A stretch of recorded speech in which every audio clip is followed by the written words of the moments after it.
voilà. loolu moo taxoon bi ñuy dem. waaw ñenn ñi ñu yokk seen salaire ñi ñu embauché leen. parce que mais situation boobu lañ bëggoon teg. mais justement à 3 mois ñoom bu ñu ñëwee. dëkk bi pëcc xoo. mais est-ce que xam nga li ñu def noonu. sabotage boobu ñu def noonu. mais mooy jur résultat yi am RTS. mooy jur résultat yi am RTS. c'est-à-dire que on a miné partout maintenant nag. Pour quelqu'un qui vient d'arriver dans une boîte li nga waroon def mooy déminer la boîte avant ngay dugg ci boîte bi mais bu fekkee ne da nga dugg ci boîte bi nag te déminer woo ko mais mooy waral des fois da ngay dox ba si rek nga dëgg ci benn mine mu ne boum va voir les agents de la RTS ak le directeur tey la mooy seen problème nga xool et moi c'est là où je reviens encore pour dire que ce que les gens devaient faire surtout ñi nga xam ne dañ leen fal ci boîte yu bees yi mooy bi ñu ñëwee ils devaient faire un audit exhaustif de la situation de la boîte. tey maa ngi gis Pape Alé jaroon naa sax vidéo bi pour indil ko mbokk internet yi bi muy expliquer ci li xew ci tuuru RTS boobu nga xam ne Macky Sall daf ko jëloon inauguré ko parewul ñu wax liñ ci dugal te dugaluñ ko si alors loolu yëpp tey. c'est bien d'en savoir mais bon dafa doon loo xam ne comme ni nga koy wax boo ñëwee ci boîte. da ngay def audit génnee li nga fi fekk. mais absolument su ko defee leneen lu ñëw dinañ ne moom directeur bi artu woon na mais xam nga lu ñu war a bàyyi ba dara xew ñu bëgg ñëw bëgg a leeral. waaw on a besoin de savoir li xew ci yeneen même bu dul RTS kese. tu as parfaitement raison. gis nga loolu xam nga loolu exercice bi mu def démb. waay xam nga jëlu ko 10 minutes. déedéet. man ba ma ñëwee ca laay def sama vidéo. ne leen hey gars yi tour bañ leen waxoon. te Macky Sall inauguré ko.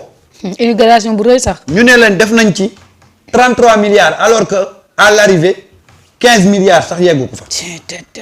tour baa ngi nii. Macky Sall ñëpp la tëgg. ne leen xool leen tour bi tour baa ngi nii gis ngeen ko parewut loolu ça te prend même pas 15 minutes. et les Sénégalais sauront que tour bi ñuy wax parewul et que xaalis bi ñu ne moom lañ ci dugal mais dugaluñ ko ci. Maintenant, on attend jusqu'à ce que le feu couvre la boîte. ngay def yooyu certes c'est bien mais bon écoute am na ñu mu war a mën a convaincre am na ñoo xam ne peut-être du leen convaincre.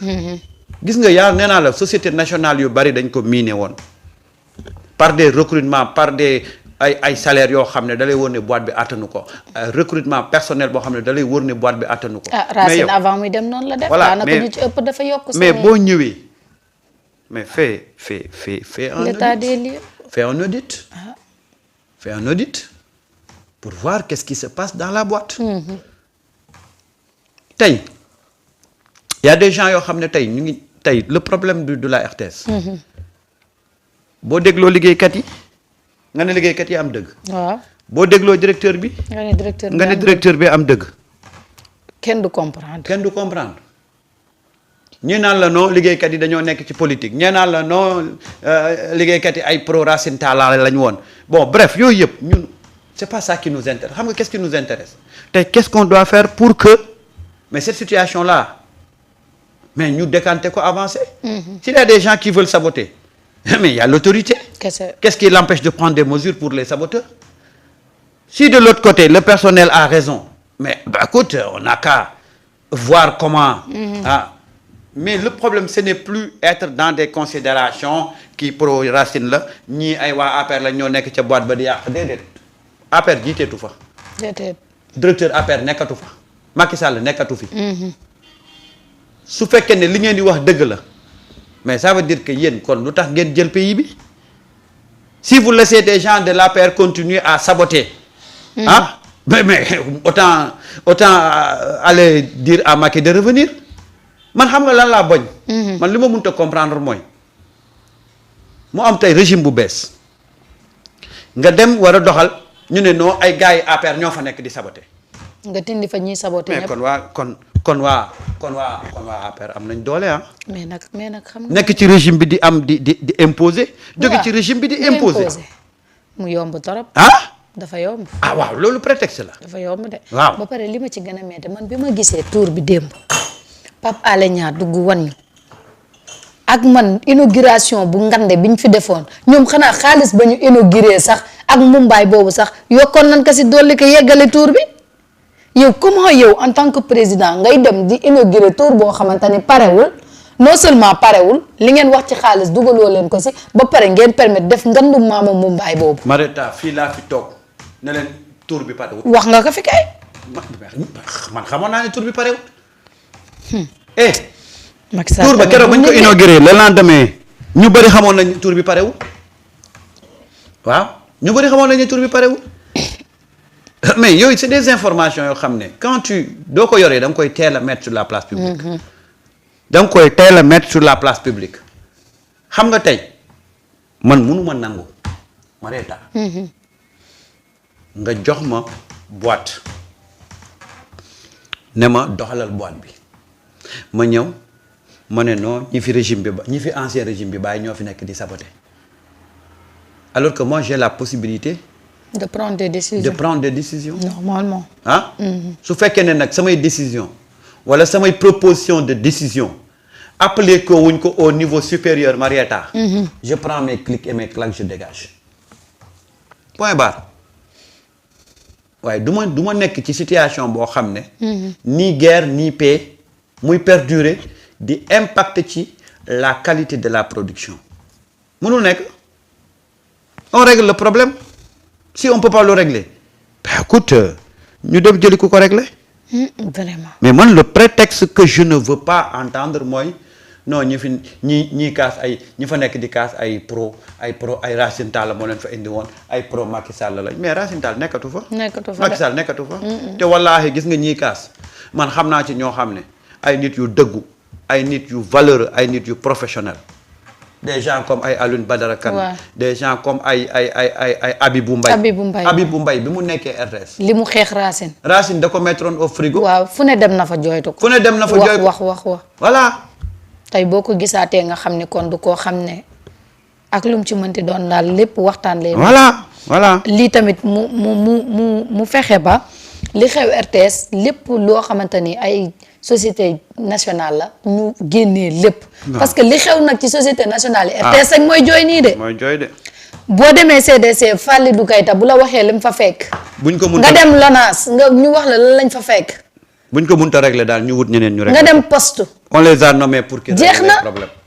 société na port bii bu Waly Diouf Bodian bii waxuñu la fi ay emploi fictif génnee luñ la fi yow. Waly becciwul ni la. waaw du da koo régler. waaw ni ay emploi fictif. kan moo déggati kan moo déggati coow port. kenn déggatu ko. te pourtant ba mu ñëwee dàq am na ñu fi defoon siti waaw. takk ay brassard rouge génne. def benn collectif des familles xaw ma lan victime. dafa waaw daan dañ leen ak média bi jàpp Waly di ko chargé. fu mu mujjee. Waly lijjantiwu leen. fu mu mujjee. fenn def na li muy def redressé na port ba tey résultat yi port am. mu ngi def parce que ku ne xam na ni port Bamboula moo fa amoon. jeex na tàkk. que convention yi publicité yi ñu doon jox média yeeg yépp ay Bamboula la. man loolu laa gëm Waly Diouf li mu def man loolu laa gëm. tu prends tes responsabilités on t'a élu on t'a mis dans de très bonnes conditions pour que nga redresser une boîte. redresser une boîte nag. ça veut pas dire être ennemi avec tout le monde. mais ça veut pas dire être ami avec tout le monde. tu es venu pour redresser une boîte. soit dañ koy redresser ak ñi ko bëgg a redresser.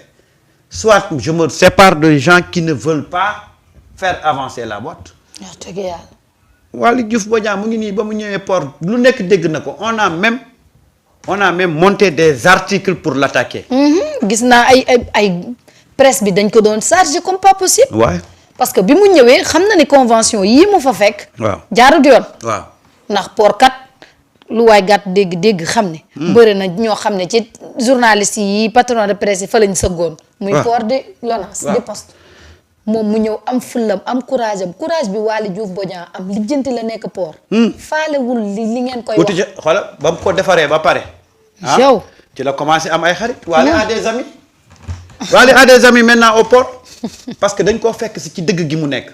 man booy xaritoog man xaritaloog man ci dëgg gi ma nekk. dëgg mooy njëkk mooy du sax su ma dëgg mais dëgg pour tout le monde. Waly a fait l'état des lieux. pourquoi Waly li mu defee état des lieux pourquoi les autres ne l'ont pas fait.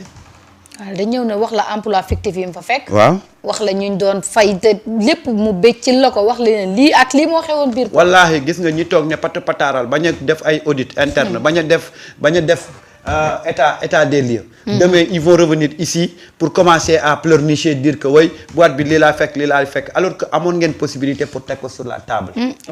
ah. bu fi kenn ñëw di jooytu. voilà. parce que li Pape Alé def nii li ñu waroon njëkk def la ñëw ni kat man RTS contrat yi laa fa fekk lii ak lii te xoola Macky dafa bàyyi bay dem nangu li mu bañoon.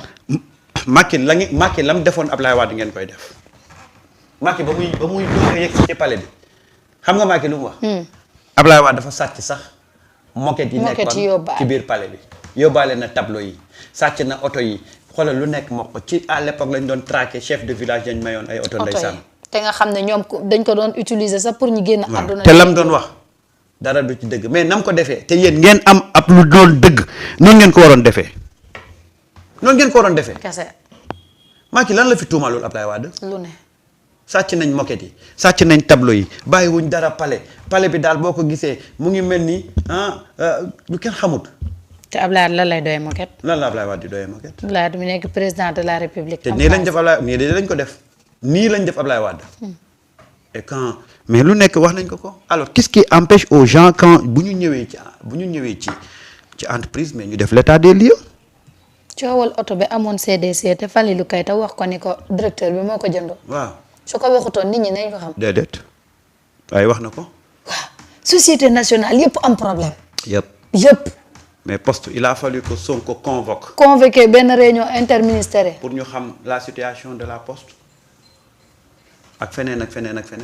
dëkk bi foo jël piège la. mais gars yi duñu wax dañuy bàyyi nag ba am problème après ñu ñëw nag di ñu wax ne waaye lii lañ fekk c'est trop tard mais fais l'état des lieux. kese. boo ñëwee def l'état des lieux après lu ci am les Sénégalais diront que ben écoute. kii de lii la fi fekk lii waxoon nañu ko. tour bi ñëpp xamoon ne parewul. ñëpp ko xamoon. fii lañ fi toog ma ne leen tour bi dañoo embellir ci kanam mais ci biir dara sottiwu ci. on te parle de 33 milliards qui ont été décaissés. à l'arrivée on se rend compte que même est-ce que 15 milliards sax moto nañ ko. wala 33 milliards. xaalis bañ décaissé animu. mais boo ko xamee wax ma ko. waaw duñ lijjante 33 milliards yooyu ñu décaissé woon. xam nga ne man mënuma kaa lijjanti. kan xam nga ne yow mën koo lijjanti. man de ki ko war a lijjanti kay ko war a lijjanti. mais doo xam sax kat boo ko war a lijjanti. xanaa borom réew mi bay bas. mais est-ce que non c'est-à-dire que y a deux choses. nañ def audit ba pare. xam nga y a deux choses. xaalis bi fu mu jógee woon CDC. xam nga y a deux choses. tey. waaw Mareta xam nga tey ki nga xam ne tey dafa ñëw. nekk directeur agence nationale. bu ñëwee def les missions d'audit ñu ñëw def audit rapport boobu da koy jël def ko jox ko ministre de tutelle am. bu ko neexee ministre de tutelle am jox ko premier ministre. premier ministre jox ko président. waaw s'il y a des décisions à prendre. ñu jël ko mais est-ce que on a fait un audit. ci tour boobu. am na ko fi wax léegi ARTP. waaw foofu xam nga ni lekk ay xaalis la woon. waaye ARTP war nañ ko auditer. ARTP war nañ ko auditer. foofu tam xam nga ni war nañ koo auditer xool fa. lu fa xew. waaw mun daal waali courage bi mu am gis nga nit buñ la dénkee bul bañ ku la xas parce que gis nga ñëpp bëgg la.